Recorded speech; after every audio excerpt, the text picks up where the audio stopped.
All right, welcome everyone. We're Semblance of Sanity. I'm Caleb. I'm Jacob. And we're here for My Villain Academia, Season 5, Episode 23. All right, so... Shigaraki versus Re-Destro. Yeah, Shigaraki is going to be the full, big battle, big moment for him this episode here. I'm really excited, particularly because not just Gigantomachia is on his way. Yeah. But, given that we know, this goes down very much in the League's favor for the most part.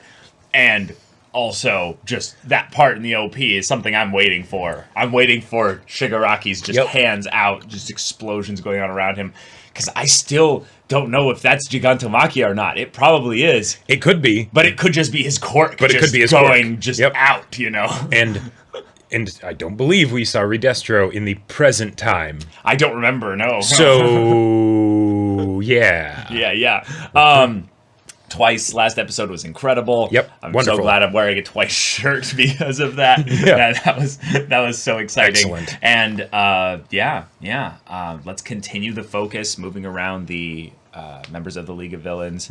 If we're going to get also more time with Re-Destro, I think that would be really important here, given that it's going to be a fight between him and Shigaraki. The little bit that we got from the last episode was just a taste, but we definitely could use more to truly understand him, not just as a person, but as the figurehead. The figurehead, exactly. The standard bearer for the Meta Liberation Army. But y'all, without further ado, let's get into this. All right, everyone, now be sure to go check out the reaction portion of the video in the description below, then come back here for the discussion.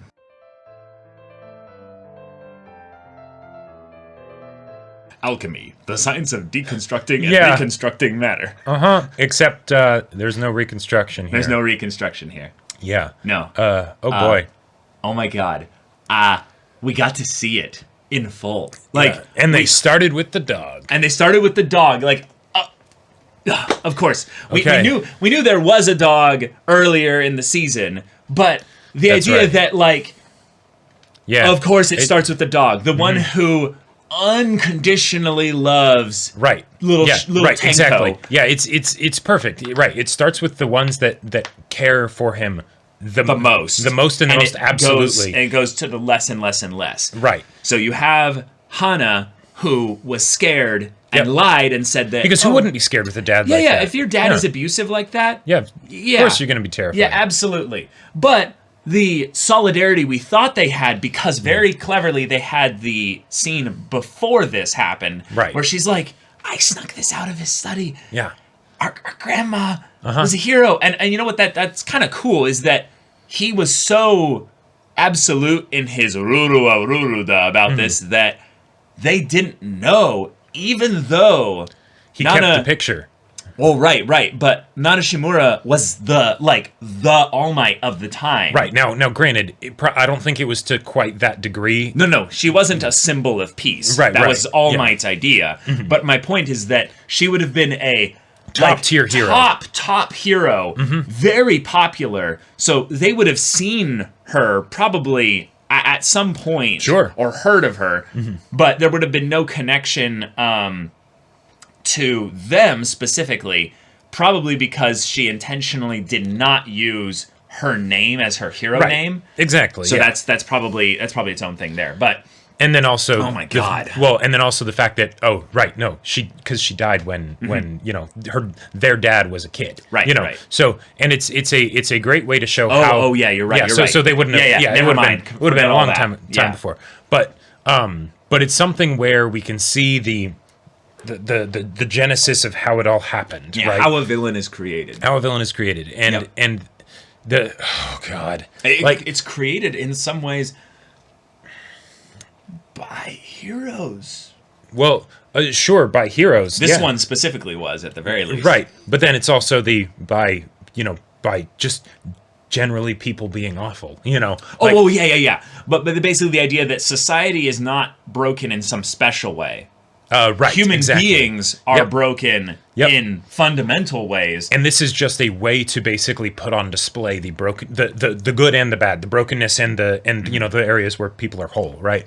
And hence it then just gets codified into heroes and villains, and also codified into a very, very simple power in that Shigaraki's ability is literally to deconstruct matter.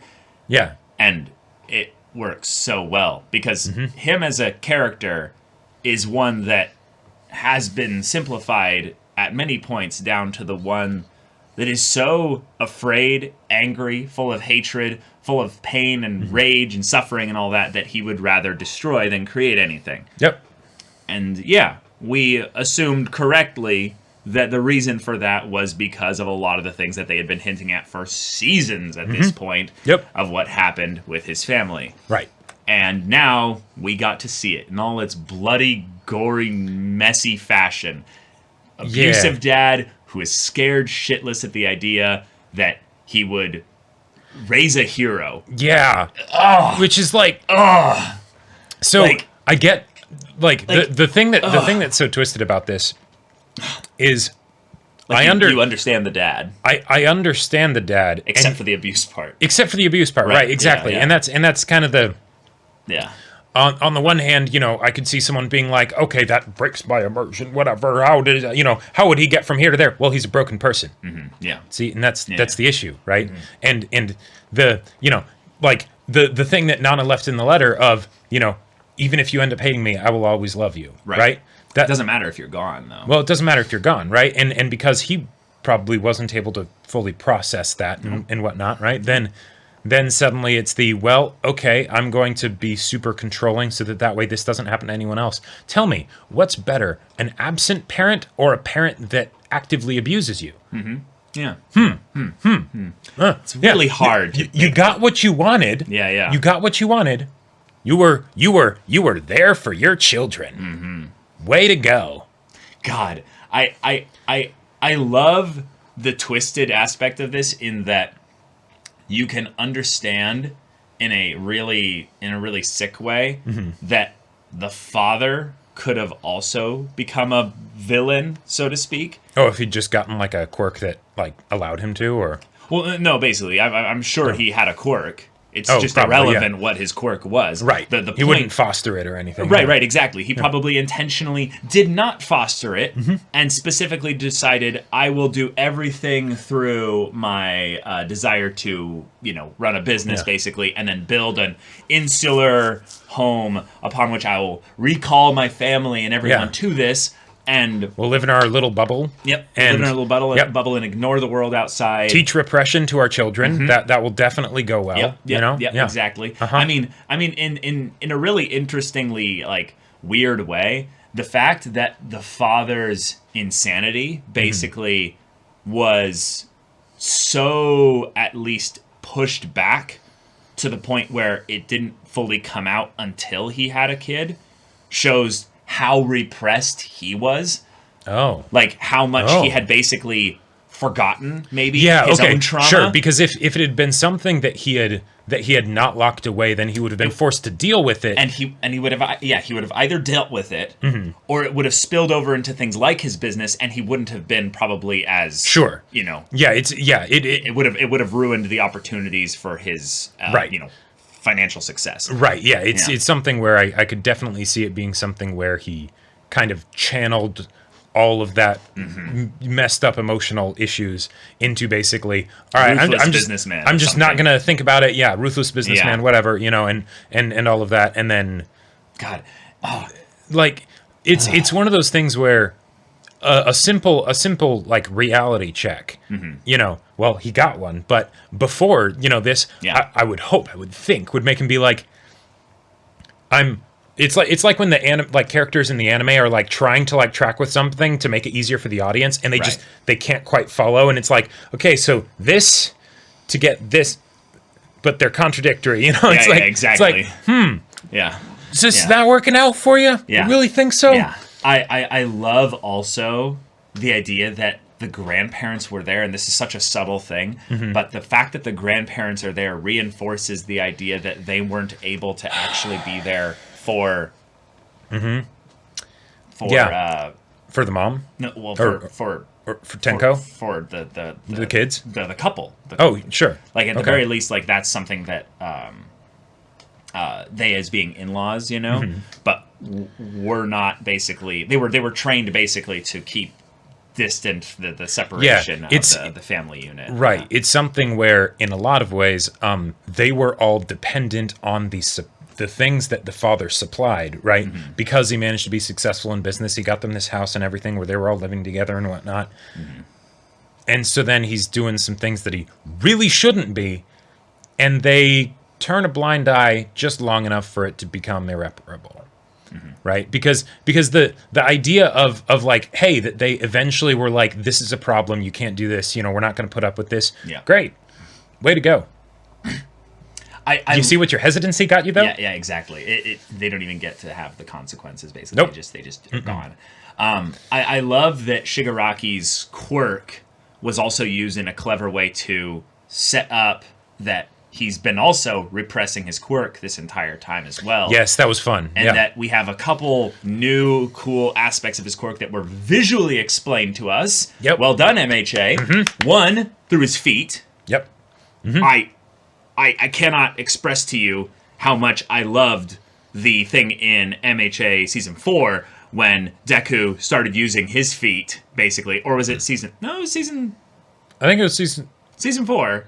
Or was it Season 3? It was I at can't the end of remember. Season 3, actually. Because there was the legs and then there was the flicking. Well, it was the legs, basically. Mm-hmm. Yeah, I think it was the end of Season 3, yeah. But Right, basically... Season 4 was the flicking. Yeah, exactly. But the idea that, of course, it's his physical body. The hands is in some ways just tied to the trauma of the idea that all of his family's hands were then put onto him, right. And then he went and grabbed them. Right, he them. wanted to touch people, to hold them, yeah. But when it was just raw, instinctive, just emotion and what have you. It's his whole body. It was his whole body. Right, So there is no real limitation on necessarily where it comes through. It could be one finger. It could be 3 fingers. Mm-hmm. It could be his butt cheeks. It doesn't necessarily matter, but that's something that just radiates out from him. Mm-hmm. It's the line that he gave of I exist to destroy, or however it was said exactly. But the idea that is the only thing that he desires at this point. Right? Yeah. When Re-Destro basically brings up the very logical argument of,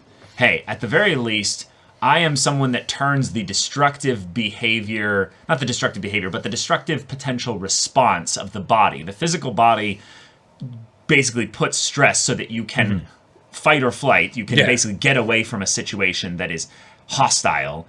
And he basically turns that into something that is actual power. Right. And he even extracts it and materializes it like from the environment, or even from he made the that ether. whole energy ball thing. Yeah. Right. Mm-hmm.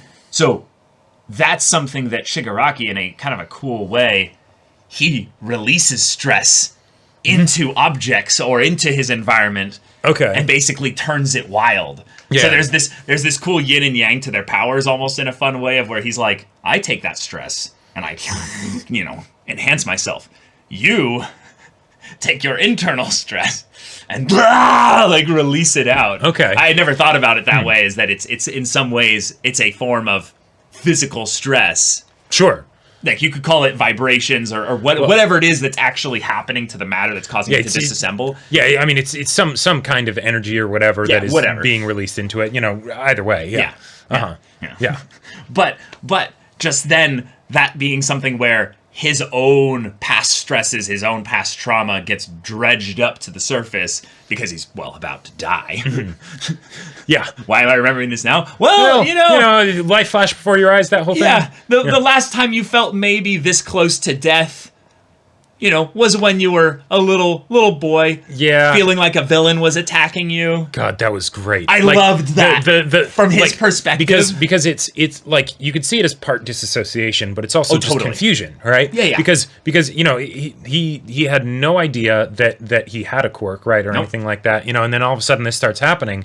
And he's just, and especially since he's been taught to never think about or talk about heroes or anything like that. Makes then it's sense that he wouldn't try even test his quirk, and his parents would specifically not even send him to the doctor. Or, well, I mean, actually, maybe they did, and maybe they did, and it was just a late reveal or whatever. Sure. But it's also totally possible that they were just like, yeah.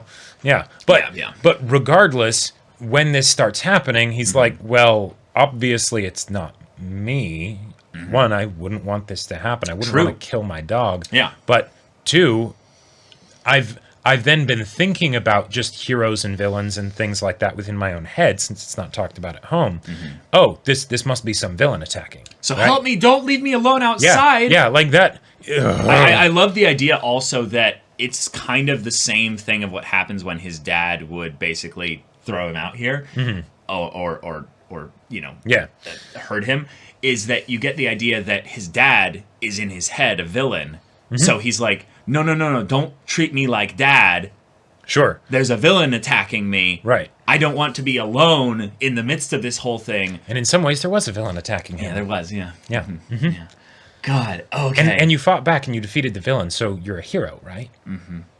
Wait. Yeah. Shit. I have talked so much with people about Shigaraki specifically when like season 2 started to get like even the slightest little bit of stuff with regards to Shigaraki's kind of like him showing up potential in at the end story. of Deku and all that. Well, not just that, but the idea of once we know what like All for One kind of is and like what the connection could be in that regard. Like, and then just the idea of where things go in season 3. Like, there's season 3 is just flat out revealed, not a Shimura stuff. But Shigaraki has always felt like he was 2 steps away from becoming an amazing hero. And yet, the idea that always like come up is the idea of, well, his quirk feels like it's the ultimate kind of way in which he was set up to, basically fail. Like there's like, how does his quirk get utilized in a way that that doesn't deny him like human connection or something like that. And there were so many like little things that are come up with. And one of them was like, you could have like gloves that like cover all but one finger. You could have him being involved in construction and demolition. Right. And he could like clear away debris and stuff like that. And there's so many things and ways that he could have absolutely found so much like, just a way to fit in, even if it would have made him a cog or what have you. And you could even say that theoretically his quirk might have manifested differently. Yeah. If not for these kinds of situations. Because all we had beforehand was that his skin itched, which is like, okay, cool. Yeah. Because he's like, if he touches himself or whatever, then some minor form of his quirk minor form, starts to basically irritate his skin. Cool. Yeah. Right. And that could have been allergies to begin with, like at the very, very beginning, and now it's its own thing. It's a cycle. It keeps going. Right, but then but it doesn't matter now. Right, but the fact that it was very much a stressful event that caused it to manifest. Right, it wasn't just like because what I always figured was that it would just be one day horrible tragic accident. Maybe he had very loving family or something like that, but then suddenly he scrapes his knee or something, mom's comforting him, and then, she's gone, right? Yeah. And then by the time anyone can figure out what's happening, it's just, right. The kind of thing that sort of happened here of him panicking, like, going after his sister, and then, oops, I'm given how much we have been told that the anime censors, I am very curious because this was really dark. I am very curious what this was like in the manga.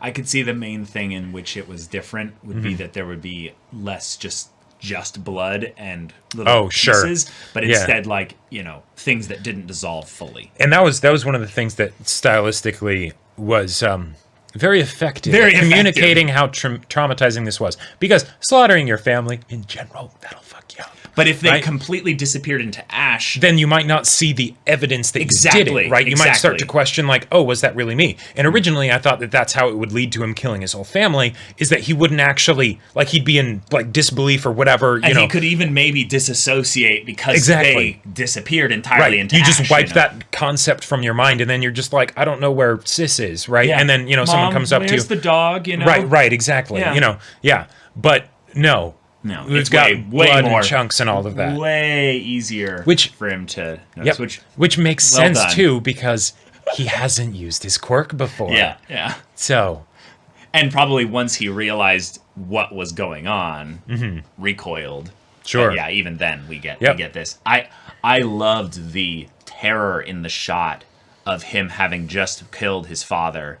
And the tears like streaming. Yeah, but his face is like in pleasure. Yep. He's just like, I felt it all. Yep. And just had that wave of probably like release in some ways because he finally absolutely. he finally was able to talk back, stand up, yeah, talk back, right. deny the absolute words of the adults. Basically, Mm-hmm. there's so much in the character of Shigaraki that was, a petulant child.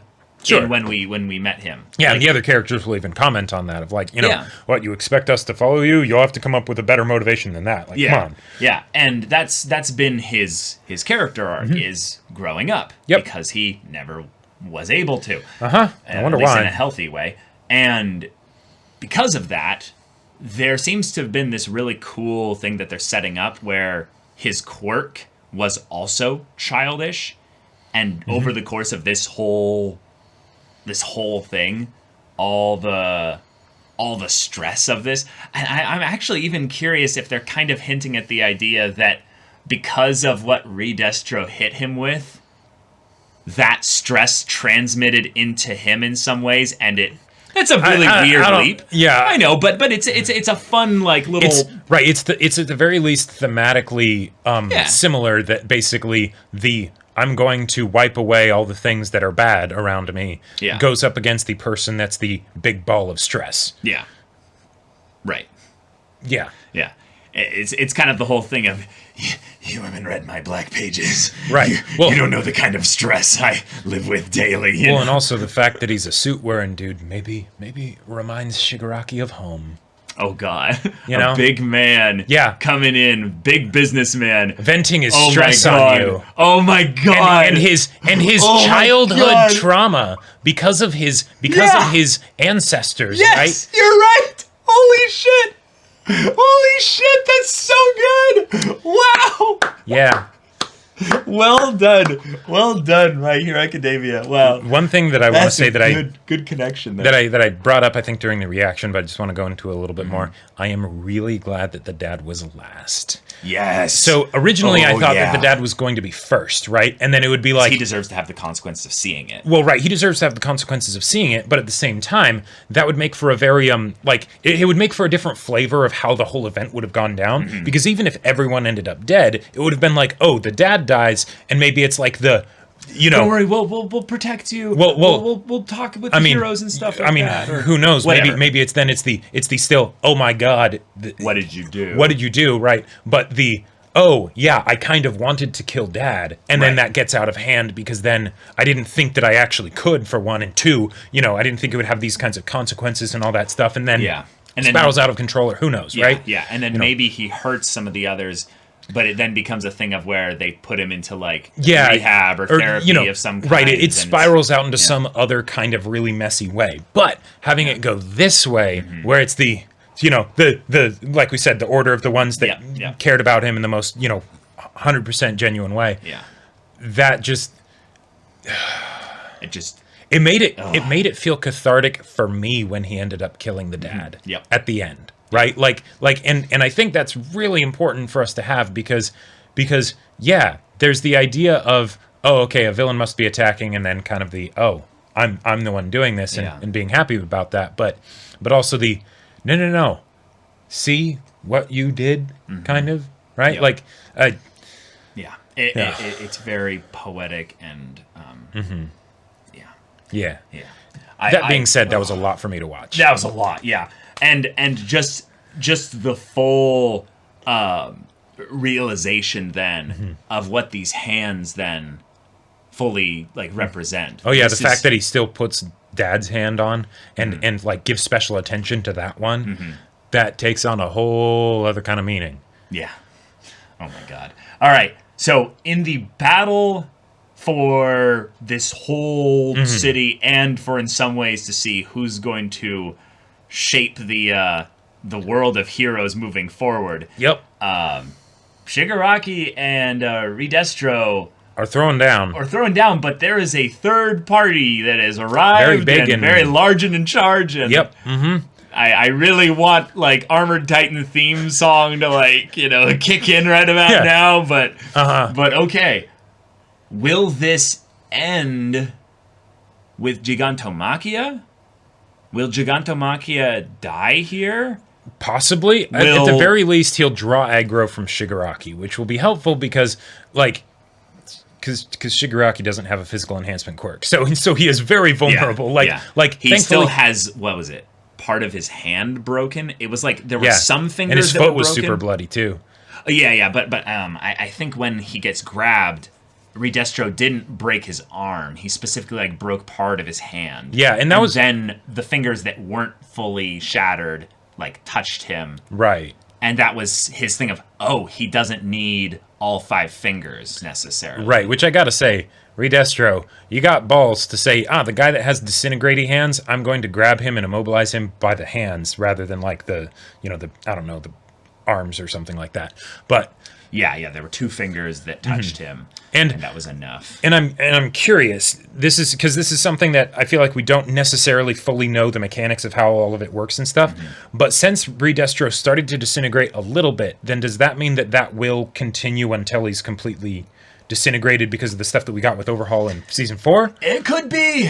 Like, because We haven't seen progress on it yet. we haven't seen progress on it. It totally makes sense that they might not have wanted to show that here because it would be such slow progression when he's so big that it doesn't really matter in a fight. Yeah, but it could matter in the next episode. Right. And Because obviously pacing slows down whenever you do a fight because you need to show the characters thinking, interacting with each other. exactly. in It's verbal like matter. the seconds, it like a lot of fights would just be seconds, rather exactly. than, an episode or something. Right. Yeah. I liked the stuff that Re-Destro kind of thinks about when understanding a little bit of, okay, Shigaraki is not, some scrub. Right. He is actually someone that I'm going to take seriously here. And then he does something called 80% liberation. Playtime is over. And then he builds up this burden, which I love that. I still want to go out a little bit on this theory here, that it might not be just the fact that he gets physically just nailed by this, but that because he was just talking about the environment that this kid must have grown up in, Oh, sure. that by hitting him with a stressful burden, basically, that maybe that's something that Shigaraki can actually take, rather than the full just physical, smacking in the face, One of the other things that I thought was kind of pointed, totally unintentional by Re-Destro, but he said playtime's over. It's very much a and then we cut to father line. Well, totally. But then we cut to specifically Shigaraki's father punishing him for playtime. Yeah. Like, Yeah. oh, you decided to be All Might or whatever, and you pretended to be a hero. Okay, now I'm locking you out of the house. Go sit in your corner.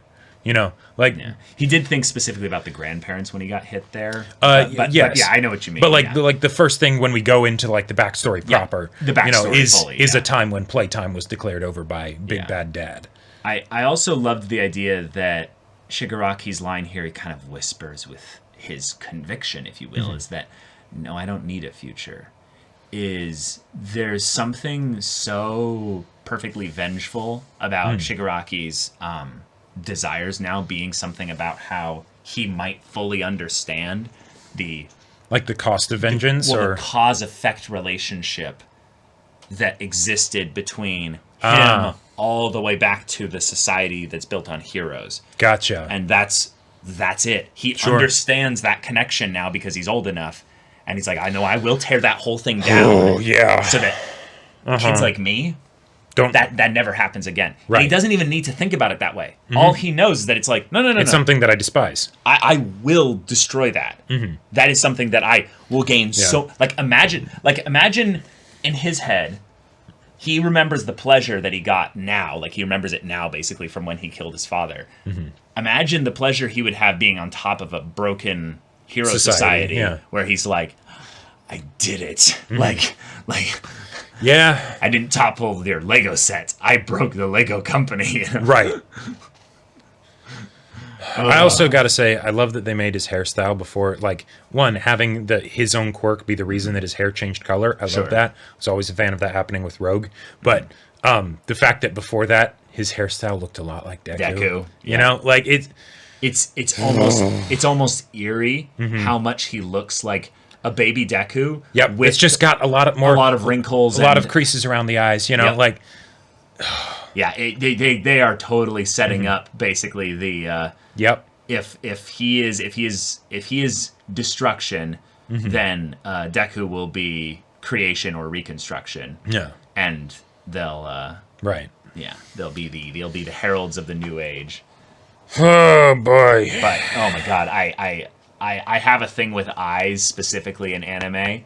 Whenever they're used to like great effect to look like crazy wild or just emotional or things like that, the dad's eyes in combination with Tenko's eyes were just so perfect. And then the fact that I completely broke realizing, oh shit, I didn't think about the fact that the dad could definitely overpower Tenko here, even with Tenko's quirk. And when he pulled out, what was it, like a golf club or something? Or a gardening tool. It was a gardening tool, yeah. It was like an umbrella. It wasn't something that was that hard necessarily, but he basically took a weapon to his kid, given that, he's that old there. Yeah, it's a gardening tool of some kind. God. And just seeing that shot of him now like a feral animal, bloodied hand above his father having destroyed the house, which, yes, I love that the house was crumbled. That's that was wonderful. No home to go to. And now, I gotta say, in a lot of ways, Shigaraki is lucky that that his quirk back then was really that powerful, because if it had been as simple as what we saw like end of season 1, there would be a very good chance that his father would have just successfully killed him. Yeah. So, but okay. All right. We now have the full linear progression of Shigaraki on display, and the only thing really left is the assumed time he spent with All For One, and All For One kind of setting weaponizing him. Yeah, just molding him. But all right, Shigaraki, that's it's your time now. Yep. So stand on the stage and tear it all down. But y'all, this was a heavy episode, so thank you so much for watching through the end of the reaction and discussion. If you want to see the full-length timer version of this reaction, go check out the link in the description below for our Patreon. You can get on you can get that there through Patreon, but any level of support gets you access to our Discord, where you can chat with us and the community there about this show, about anime in general, and there's stuff for also the MHA manga people in there. And also be sure to check out our Twitch channel. We stream every weekday. The info's in the description. Yeah, so if any of that interests you, we'll see you there. But until then, we're Semblance of Sanity. I'm Caleb. I'm Jacob. And we'll see you all next time.